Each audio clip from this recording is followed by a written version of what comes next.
Olá, amigos, bem-vindos aos nossos encontros contábeis. Professor Alves aqui, 10ª aula, continuando nossos estudos para IAGS, SAD e para qualquer outro concurso que exija contabilidade nível médio. Nós estamos na aula 10 hoje, relembrando aqui, a gente já viu tópico 1, 2, 3, 4 e 6, ou seja, já estamos chegando no meio da nossa programação. Hoje veremos o tópico 5, razonete e balancete. Mas, na verdade, esse tópico 5 vai ser mais focado em balancete, porque razonete nós já vimos na aula 3, quando falamos de contas. A gente viu lá a conta T, né, o razonete, ou a folha do livro Razão, onde eu controlo individualmente cada conta, cada elemento, né? Uma folha do Razão, terão aqueles elementos que a gente já aprendeu: título, débito, crédito, histórico e saldo. Isso no livro do Razão. De forma simplificada no balancete, será o Tzinho, título, coluna do débito, do crédito e o saldo. Hoje, então, o foco será mais em balancete, ok? Muito bem.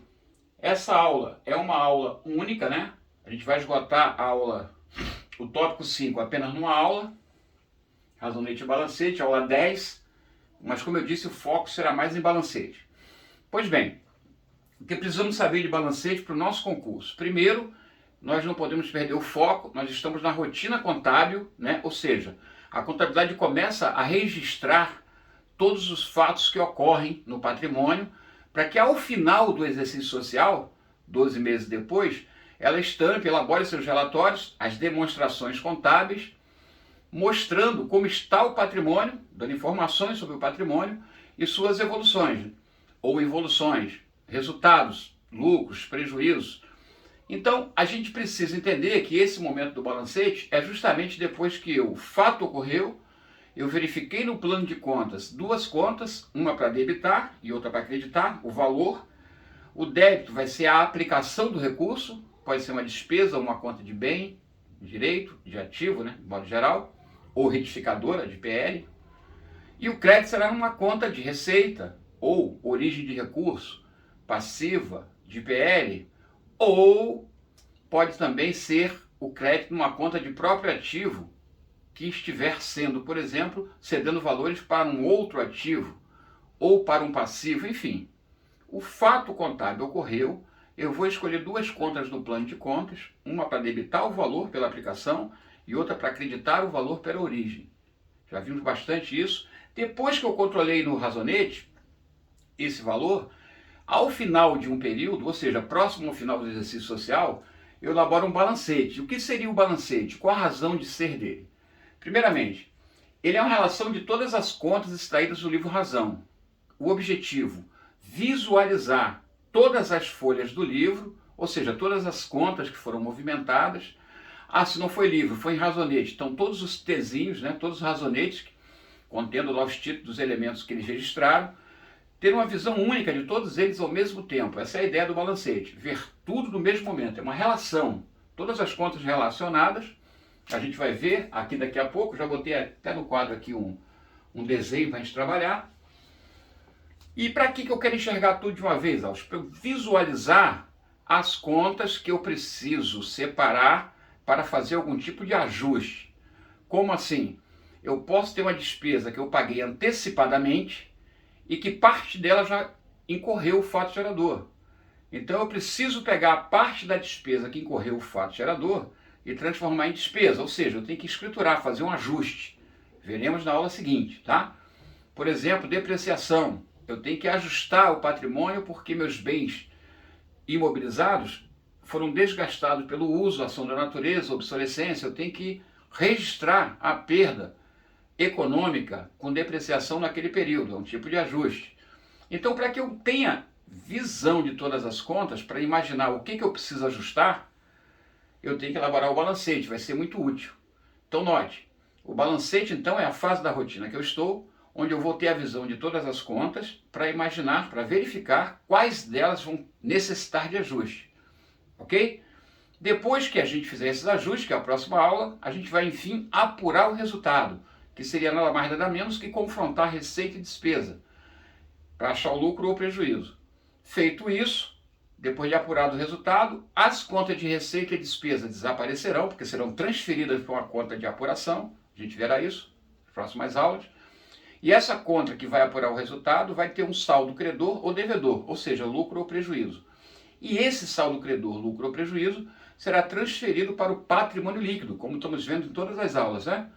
Patrimônio líquido vai ficar lá. Se for lucro, vai ficar com saldo credor, como uma reserva de lucro, por exemplo. Posso transferir para uma reserva.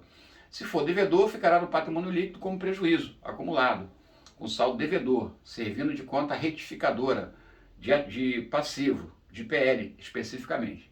Então o balancete é útil neste momento, eu entendi o que é um balancete, por que fazer, e você já está entendendo que o balancete é importante por isso, me dá a visão geral de todo o patrimônio e as movimentações. O balancete vai ter todas as contas movimentadas no período, seja de ativo, passivo, PL, receita ou despesa, tudo relacionado com o seu saldo, beleza? Então é muito importante, na sequência do nosso estudo, entender. E esse balancete, ele poderá ter 4, 6, 8, N colunas, ou seja, as colunas do balancete, nessa ótica aqui, a gente vai ver em seguida, a gente só vai contar como coluna o que for de valores, né? Valor, o que tiver valor no balancete é coluna. Então, por exemplo, o nome da conta não conto como coluna, embora esteja numa coluna, só considero a conta que tenha valor. Então esse balancete pode ter várias colunas, né? 2, 4, 6, 8, até mais. O que vai me levar a fazer de 2, 4 ou 6 ou 8 colunas? Depende do que eu queira realmente, né? O tipo de informação analítica que eu queira. Se eu quiser uma informação só do saldo, que é o mais comum, eu uso 2 colunas. Se eu quiser mais informação de movimentação, por exemplo, eu uso 4 colunas ou 6 colunas. Beleza? Então, vamos lá. Balancete relacionar as contas. A gente vai vir daqui a pouco. Com saldo devedor ou credor. Se for de 2 colunas, será dessa forma. Número da conta com a codificação, se tiver, né? A gente já viu isso no plano de contas. O nome da conta. Aqui eu transcrevo o saldo devedor da conta. Se o saldo for credor, eu transcrevo o saldo credor. Então, todas as contas estarão relacionadas com seus respectivos saldos, devedores ou credores. E, obviamente, que o total do saldo devedor será igual ao total do saldo credor. Por quê? Porque eu usei o método das partidas dobradas. Sempre que eu debitei uma conta, eu creditei uma outra. Confere? Debitei uma conta, creditei uma outra. Então, ao final do período, em determinado momento, quando eu relacionar as contas debitadas, que permanecem com saldo devedor, tem que ser igual às contas que são credoras. Beleza? Essa é a primeira regra. Por quê?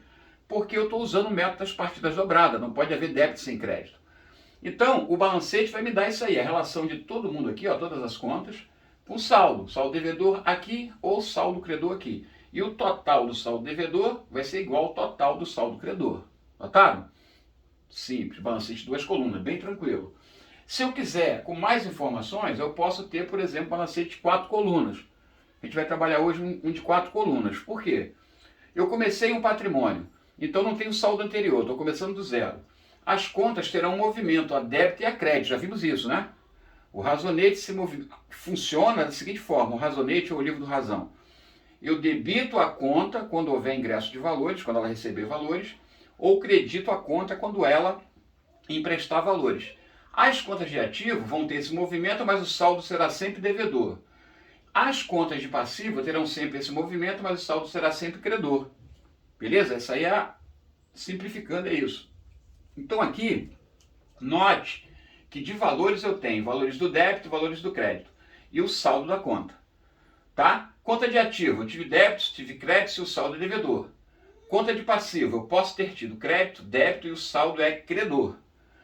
Tive despesa, despesa foi débito, o saldo é devedor. Eu tive receita, a receita foi crédito, o saldo dela é credor. Então note que aqui eu tenho mais informação que no primeiro balancete, porque aqui além do saldo, eu tenho o movimento do período, o que foi debitado e creditado na conta no período. Tranquilo? Essa é a ideia do balancete de 4 colunas. E finalmente, o de 6 colunas, ele mostra também o saldo anterior, ou seja, depois de determinado período, eu quero apurar um balancete, eu quero fazer outro balancete. Então eu pego o saldo da conta que tinha antes, pego o movimento do período e apuro o saldo atual. vê que eu tenho mais informações. Então eu sei quanto eu tinha antes em cada conta, eu sei o que cada uma recebeu de movimento a débito ou a crédito, e ao final eu vou ter aqui o saldo devedor, se for uma conta de ativo, ou um saldo credor, se for uma conta de passivo. Está exemplificando. Vamos supor que eu tenho aqui 1.000 de saldo devedor no caixa. 1.000 de saldo devedor. No período recebeu 200 a débito, ficou com 1.200. Mas teve um crédito de 100, então ficou com 1.100. Então o saldo será devedor de 1.100. Tá? Sempre nessa lógica. Beleza? Esse é o balancete de 6 colunas. Tem mais informação. Então fala assim, mas quantas colunas eu posso ter? Depende do meu objetivo, tá? Para exemplificar, vamos ver como funciona na prática, né? Nós estamos com a empresa aqui, Quebrei Limitada. Fato ocorrido em 2024, 2024, que seja. Então note, construir um capital social no valor de 50 mil, com integralização em dinheiro. A gente já sabe que lá no diário, eu vou lançar débito do caixa, 50 mil, crédito do capital social, 50 mil, beleza? Próximo slide vai conter isso. Um outro momento, eu comprei mercadoria para revenda a prazo por 40 mil. Então, estoque de mercadoria está surgindo, debito estoque de mercadoria, e quem forneceu o valor foi fornecedores, por exemplo. Eu credito fornecedores, beleza? Muito bem. Terceiro momento, eu paguei aluguel de 12 mil, não tinha sido provisionado, ou seja, eu não tinha registrado como despesa ainda, tá? Não foi registrado como despesa e nem como obrigação, ou seja, eu usei o imóvel, eu tenho que pagar aluguel, chegou o momento, o que eu faço? Eu registro a despesa e se estou pagando, eu credito o caixa, porque estou pagando. Já vimos isso na aula anterior, né? Muito bem, então eu tenho esses 3 movimentos. Como é que eu faria o registro desses movimentos? Bom, a gente já aprendeu também, agora é só praticar mais, né? No diário eu faria Rio, data, ou Rio, ou localidade, né? Local e data, conta debitado, caixa, debitado pelo valor de 50 mil, porque recebeu de capital.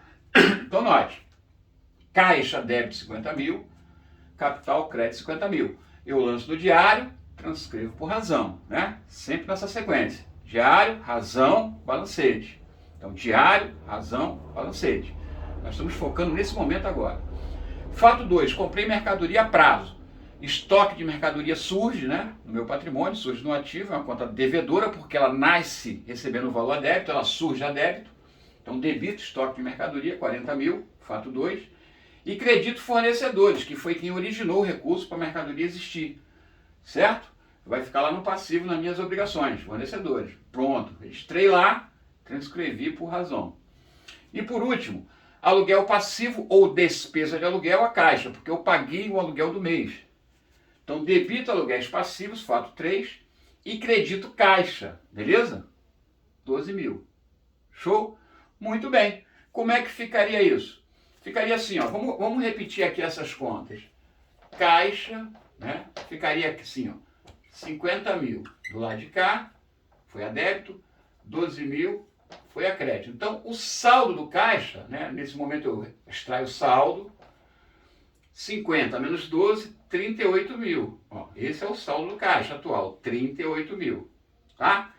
O capital social só teve um crédito de 50 mil, então ele continua. Não vou mexer nele. O estoque de mercadoria, ele só teve um débito de 40 mil. Não mexo nele. Está lá débito, tranquilo. Aluguel passivo, que é despesa, aluguéis passivos. Só teve um débito também de 12 mil. Então já é o saldo. Ok? E, finalmente, fornecedores, só teve um crédito de 40 mil. Então já é o saldo. Então note bem. Como é que eu vou fazer o balancete? É simples. Eu não vou olhar o diário. Guardem-me isso, questão de concurso. O balancete é uma relação de contas extraídas do razão. Então o diário registrou. Do diário eu transcrevi para o razão, ou razonete. E é aqui do razão, ou dos razonetes, né? Razão simplificado, que eu vou relacionar. Em que ordem, Alves? A ordem aqui não é importante. Por quê? Porque tanto faz eu colocar A ou B primeiro. Obviamente, como tem uma codificação aqui, o número de ordem, pode ser que fique, pode ficar arranjado ou não, isso não é importante. O importante é que Cada conta será transportada com o saldo que tem. Se a conta é devedora, vai com saldo devedor. Se a conta é credora, vai com saldo credor. Então fica mais ou menos assim, tá? Ó, caixa teve um movimento a débito de 50 mil, teve um movimento a crédito de 12 mil, então o seu saldo é devedor de 38. Beleza? Estoque de mercadoria teve um movimento a débito de 40 mil, não teve um movimento a crédito, então o seu saldo é devedor de 40 mil. Aluguel passivo a mesma coisa, teve um movimento a débito de 12 mil, então o seu saldo é devedor. Fornecedor só teve um crédito de 40 mil, não teve mais movimento, então 40 mil. Como é que o fornecedor podia ter movimento a débito? Se, por exemplo, eu pagasse alguma coisa daqui, eu debitaria para diminuir o saldo credor, tá? Como não teve, é o saldo. E o capital, 50 mil de crédito, não houve nenhum débito, permanece então com o saldo credor de 50, o movimento fechou 102 mil e o saldo devedor 90 mil. Observa que sempre movimento a débito, somatório, é igual ao movimento a crédito, somatório. O saldo devedor é igual ao saldo credor. Isso não pode mudar, tá? Em concurso, a questão vai fazer um jogo de palavras dizendo que o saldo devedor pode ou não se igualar com o credor, não existe. Sempre tem que ser igual. Por quê? Método das partidas dobradas, tá certo? Depois que eu apurei esse resultado, depois que eu relacionei as contas no balancete, a fase seguinte seria a apuração de resultado. Só que, óbvio, né, aqui eu já estou adiantando. Antes de apurar o resultado, eu tenho que ajustar, na verdade, né? Então, depois do balancete, eu vou ajustar. Aí sim, depois do ajuste, eu apuro o resultado, ou seja, eu confronto receita com despesa, aula 13, tá? E depois eu faço a demonstração contábil. Estampo o balanço patrimonial, como nós aprendemos, né? Ativo circulante, não circulante, passivo circulante, não circulante, PL. Coloco direitinho, totais iguais, ativo e passivo. Faço a demonstração do resultado, a gente vai aprender como é que elabora a demonstração do resultado, ou seja, coloca a receita menos a despesa, para ver se é lucro ou prejuízo. Enfim, eu estampo a demonstração, que é quando a contabilidade cumpre seu objetivo, que é prestar informações, notaram? Então o balancete é fundamental para que eu continue o processo e consiga informar na demonstração. Sem o balancete, imagina, eu teria que tirar dados do Razão, escolhendo contas, né, ou se fosse no livro, visualizando em páginas, né, uma página está aqui, o outro está não sei aonde, ficaria difícil para enxergar tudo numa hora só. Técnica do balancete, tá? Que é uma demonstração contábil. É obrigatória? Não. Mas a boa técnica recomenda. Todas as empresas fazem balancete no mínimo mensalmente. A gente vai ver as ordens aqui. Por quê? Para ter essa visão mensal do movimento do patrimônio. E se quiser estampar um balanço é fácil. Se quiser saber o resultado é fácil. O balancete ele mostra tudo. Já foi questão de prova, olha só. Qual a demonstração contábil mais completa em termos de informação de patrimônio e movimento? Aí, tinha opção, balanço patrimonial, resultado, tinha a balancete. Note, a questão não perguntou demonstração obrigatória, demonstração mais completa, que dá maior visão. Ora, maior visão é o balancete. Por quê? Porque aqui, ó, se eu souber interpretar e analisar, eu tenho o balanço. Ó. Caixa 50, vou pelo saldo. Caixa 38. Estoque 40. Então, 40 com 38, 78. 78 é meu ativo. Eu já sei daqui, ó. Ah, e o passivo? Passivo eu tenho 40 fornecedores. E tenho 50 de capital. Então, tenho 90. Pô, mas é 78, ó, do lado ativo. Sim, mas aí essa despesa aqui, aluguel passivo, se transformará em prejuízo e ficará diminuindo no balanço. Então eu vou ter 40 e 50, 90 menos 12 de prejuízo, porque essa despesa depois de apurada vai virar prejuízo. Então eu vou ter os meus 78, né? 78, 78, 78, exatamente. Notaram então como é que é tranquilo? Não tem mistério. Aqui eu tenho toda a informação do que vai colocar no meu balanço. Ah, eu quero saber o resultado. Ó, qual é o resultado do período? Eu vejo conta de resultado aqui, ó. Aqui eu só visualizo aluguel passivo, 12 mil, não teve receita, não teve nada. Então qual é o resultado do período? Prejuízo de 12 mil, notaram? Essa é a ideia. Então o balancete dá muito mais informações em termos de patrimônio e resultado, porque ele lista todas as contas juntas, patrimônio e resultado. O balanço é só as contas patrimoniais. A demonstração de resultado é só o resultado. Então a demonstração mais completa para mostrar o patrimônio e as variações é o balancete, embora não seja obrigatório pela legislação comercial, tá? A Lei 6404 não determina que ninguém elabore balancete. Mas todo contador, toda empresa faz o balancete, que é uma técnica contábil, tem orientação técnica, inclusive do CRC, Conselho Regional e Conselho Federal de Contabilidade. Por quê? Porque o balancete, se você entregar esse balancete, por exemplo, até para fim externo, mesmo do jeito que está, toda a pessoa que receber vai conseguir interpretar o seu patrimônio, vai saber quanto é seu ativo, 78, que é caixa mais estoque, vai saber que seu PL é 90 menos 12 de prejuízo, 78, iguala, vai saber que o resultado do período foi 12 mil de prejuízo, notaram? Tudo isso analisando só o balancete. E por isso é muito importante o balancete, mesmo não sendo obrigatório. Beleza? Bom, mas esse aqui eu fiz de 4 colunas. Por quê? Começou agora a empresa, teve um movimento e um saldo. Não tem saldo anterior. Se fosse num momento em que já existisse o saldo anterior, tivesse mais 2 colunas com saldos anteriores, seria balancete de 6 colunas, tá certo? Esse foi de 4. Ah, e se eu quisesse fazer só de 2? Seria a mesma coisa. Caixa. Eu botaria, não o movimento, só o saldo devedor. Qual o saldo devedor? 38, tá vendo? Eu só coloco o saldo. 38 mil. Aí qual seria a conta 2? Estoque de mercadoria. Bota aqui, ó, estoque. Qual o saldo devedor? 40 mil. Beleza? Ah, a conta 3. Aluguéis passivos. Qual o saldo devedor?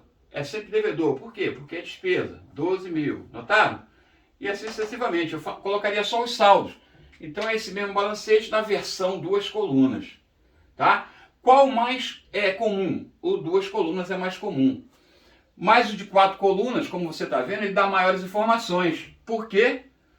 Porque ele mostra, além do saldo, o que foi movimentado no período que gerou esse saldo. Beleza? Ah, então é melhor para mim fazer o de 4. Depende da finalidade, né? A sua finalidade vai determinar. Se eu quero só para analisar tecnicamente dentro da empresa, o de 4 colunas de repente é melhor. Mas se eu quero mostrar para fim externo, pode ser de 2 colunas. Porque interessa para quem for analisar meu patrimônio, só os saldos. Porque não quer saber do movimento, tá? Então depende da finalidade. Muito bem. Vamos agora ver algumas informações técnicas, né? Relativo ao balancete. Importante, ó, o grau de detalhamento, ou seja, a quantidade de colunas, analiticamente você vai detalhar de acordo com a sua finalidade. Se eu quero informação simples, concisa, eu faço 2 colunas. Se eu quero maiores detalhes, inclusive de meses anteriores, eu quero um balancete mensal desde janeiro. Então vou fazer de várias colunas, né? Saldo de janeiro, movimento de fevereiro, saldo de fevereiro, movimento em março, saldo de março, movimento em abril. Pode ter várias colunas, tá certo? Mas o mais comum é 2 colunas. No mínimo deve conter os elementos, ó, identificação da entidade, data que se refere, abrangência, identificação das contas e os grupos, ou seja, na codificação, onde aqui eu só coloco o número, poderá vir aquele número que nós vimos lá no plano de conta, lembra? Um ativo, circulante, disponível, caixa. Beleza? Pode vir com a codificação numérica, identificando. E os saldos devedores ou credores, beleza? Cada um com o seu saldo devedor ou credor e a somatória do saldo, tem que ter. Nós já vimos. A periodicidade do balancete é no mínimo mensal. Note, isso não é uma regra, não é uma lei. Mas não tem sentido eu fazer um balancete diário, concorda? Diariamente não tem sentido. Então, no mínimo mensalmente. Quando a gente faz o balancete, tecnicamente falando, no mínimo a gente faz uma vez por mês. Isso cai em concurso, tá? Uma vez por mês. Muito bem. Se destinado a fim externo, ou seja, se eu faço um balancete para mostrar para o banco quer saber minha situação. Ah, traz um balancete da sua empresa. Então, se é para fim externo, tem que ter a assinatura do responsável, né? Inclusive com o registro CRC, no caso do contabilista. O administrador pode assinar também? Pode assinar junto, mas não pode faltar a assinatura do contabilista que elaborou, né, a sua categoria e o número do registro no CRC. Tem que ter, para fim externo. E uma observação, balancete patrimonial. O nosso balancete é de verificação, porque verifica tudo. Ah, mas se eu quiser um balancete patrimonial, é simples. É só eu tirar as contas de resultado. Esse aqui, por exemplo, se eu tirar aluguel passivo aqui, né? Alves, como assim tirar o aluguel passivo? Eu vou tirar. Eu quero um balancete patrimonial, ou seja, eu só quero com as contas de resultado. Então seria assim, ó. Caixa, ok, vamos ver as outras contas. Já está aqui, né? Eu teria aqui, ó, fornecedores, valor 40 mil, beleza? Eu teria uma conta 4 aqui, ó, capital, seria 50 mil. E teria uma outra conta aqui, ó, aqui embaixo, que eu já teria apurado o resultado, né? Eu teria uma outra conta aqui, chamada prejuízo acumulado. Então o prejuízo acumulado seria o valor da despesa, 12 mil. Então note, se eu somar agora, só que prejuízo acumulado é devedor, beleza? Ó. Observe agora, o que mudou aqui desse balancete para o anterior? Esse aqui não tem conta de resultado, o resultado foi apurado, virou prejuízo. O prejuízo é retificador do PL. Então, 38, 78 com 12, 90. Total vai fechar 90. Beleza. Aqui também, 90. Beleza. Porém, quando eu for elaborar o balanço patrimonial, né, relativo a esse balancete, por que é chamado balancete patrimonial? Porque não tem conta de resultado. Você apura o resultado e coloca sem conta de resultado. Então, no balanço patrimonial ficaria assim, ó. Ativo, caixa, 38 mil. Estoque, 40 mil. Total do ativo, 78 mil. Notaram? Passivo, só tem fornecedores, 40 mil. E no PL eu tenho capital, 50 mil. E tem um prejuízo acumulado de 12 mil, né, que é retificador.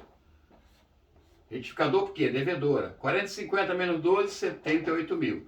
Então note, o balancete patrimonial nada mais é do que o balancete que nós vimos de verificação depois de apurado o resultado. Só sobram contas patrimoniais. Por isso a gente tem que ter a gente visualiza a seguinte ideia. Quando for balancete patrimonial, o cara disser, é o balancete que após a apuração do resultado, as contas patrimoniais são novamente relacionadas na forma de balancete, como eu fiz aqui, ó. São só contas patrimoniais. Coloquei na forma de balancete. Aí cuidado com pegadinha, hein? Aí o cara fala assim, ó, no balancete patrimonial, esse nosso aqui, que somou 90 mil, o total do ativo é 90. Não, você tem que prestar atenção. Ó. A conta de ativo é só caixa e estoque, o ativo é 78. Aqui o saldo devedor está tudo junto, mas no balanço o prejuízo vai ficar retificando o PL. Então são situações que você tem que observar. Beleza? Muito bem. Dito isso, podemos fazer uma questãozinha a respeito. A respeito do balancete, julgue os itens. O balancete de verificação não é obrigatório pela legislação comercial, não é mesmo. No entanto, com periodicidade de elaboração recomendada como mensal, ele é amplamente utilizado para verificar saldo das contas do livro Razão. Correto, exatamente isso. 2. Os modelos de balancete de verificação utilizado incluem o de 6 colunas, que demonstra o saldo anterior, movimento e o saldo atual. Exatamente. Ó. Nós vimos o de 4, né? Mas se tivesse saldo anterior, seriam mais 2 colunas, seria de 6. Perfeito, corretinho. O balancete de verificação é, na prática, uma relação de contas patrimoniais de resultado e de compensação, ou seja, explica o saldo extraído do livro contábil diário em determinada época. Beleza, tranquilo, corretíssimo também. Balancete de verificação é a prática contas patrimoniais de resultado e de compensação com saldo extraído do registro contábil do diário. Não, tá errado porque é diário, desculpem. Ele não falou razão, tá? É transcrito do diário, não é do razão, é do diário, tá errado. O balancete de verificação é um procedimento dispensável, não é dispensável. Para a apuração do resultado, não, é indispensável. Porque sem a visão do balancete, você não nota a conta de resultado, você não consegue analisar direito. Beleza? Está errado também. Então, só 1 e 2 correto, letra A, nosso gabarito. Tranquilo? Vamos em frente. Questão 2. Com relação ao balancete, marque VOF. Se uma conta apresentar razonete saldo devedor, este será transferido para a coluna do saldo devedor do balancete. É isso aí, ele conserva o saldo, né? É saldo devedor, vai balancete com saldo devedor. Perfeito. No balancete, o total de coluna do saldo credor poderá ser diferente do devedor. Jamais. Saldo devedor tem que ser igual ao saldo credor. Isso é falso. Se uma conta apresentar no razonete saldo credor, será transferida para o balancete o saldo devedor, visando o encerramento. Não encerra nada, o balancete não encerra nada. Encerrar a conta é lá na apuração de resultado. O balancete recebe a conta com o seu saldo que contém no razão, tá? Então tá errado também. Então verdadeiro e falso. Bem de bola. Tranquilo? Muito bem. Mais umazinha para fechar. No balancete de verificação, a soma da coluna dos débitos ultrapassa os 100 mil rolando do crédito. Não justifica o fato. Olha só. Cuidado. A coluna do saldo devedor está 100 mil ou maior. Ele quer o que não justifica. Primeiro, a omissão de uma conta de saldo credor justifica, porque se botar um saldo credor vai equiparar com os 100 mil que está a menos do devedor, né? Ó, tem saldo credor, ó, a soma da coluna do débito, né, ultrapassa 100 mil. Então a coluna do devedor está 100 mil ou maior. Se eu omitir um acreedor e botar, vai igualar. Então não justifica isso aqui, né? Ele quer o que não justifica, isso aqui justifica. A omissão de uma conta de saldo credor de 100 mil justifica que se ela existir, iguala. Outro, o lançamento de uma conta de saldo credor de 200 como se fosse 100. Então olha só, o saldo credor era 200, eu só botei 100. Então a coluna credora vai ficar 100 mil ou menor. Justifica também, né? Poderia ser por esse motivo. C, o lançamento de uma conta retificadora com saldo de 50 mil na coluna do débito, a retificadora do ativo. Se é retificadora do ativo, ela é credora. Beleza? Ela é credora. Então, vai faltar 50 no lado credor. E se eu lancei na coluna do débito, aí vai mais 50 de diferença, concordo? Tinha que ficar 50 mil no lado credor. Eu não botei os 50 mil no lado credor, ainda botei 50 como saldo devedor. Justifica. Fica maior 100 mil, o lado devedor. Beleza? E por fim, o lançamento de uma conta retificadora do PL com saldo de 100 mil na coluna do débito. Isso não justifica, porque a conta retificadora do PL é mesmo devedora. Está na coluna do débito. Está correto, então. Beleza? Está tudo correto. Isso aqui não justifica, tá? O lançamento da conta retificadora do PL com saldo de 100 mil na coluna do débito está correto. Não justifica. Não é por isso que estaria maior 100 mil. Que ela está onde deveria estar. Beleza? Então, meu gabarito letra D. Ah, eu não entendi essa C. Retificador de ativo com saldo de 50. Essa eu não entendi. Deixa eu mostrar rapidinho para você aqui. Ver se eu consigo ser bem rápido para você entender.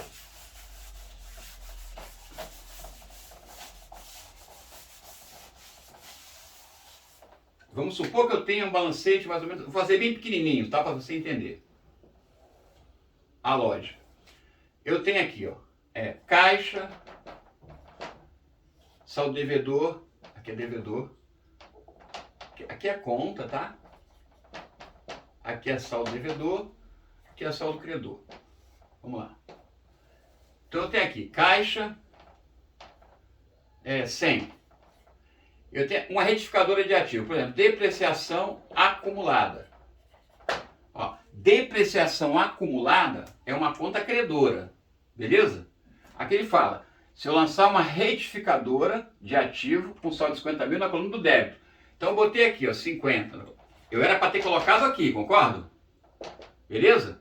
Aí tem aqui banco, sei lá, banco, mais 100. Beleza? Ó, banco mais 100. Show. Beleza. Aí eu tenho aqui, vou botar tudo em capital, tá? Capital deveria ser 150.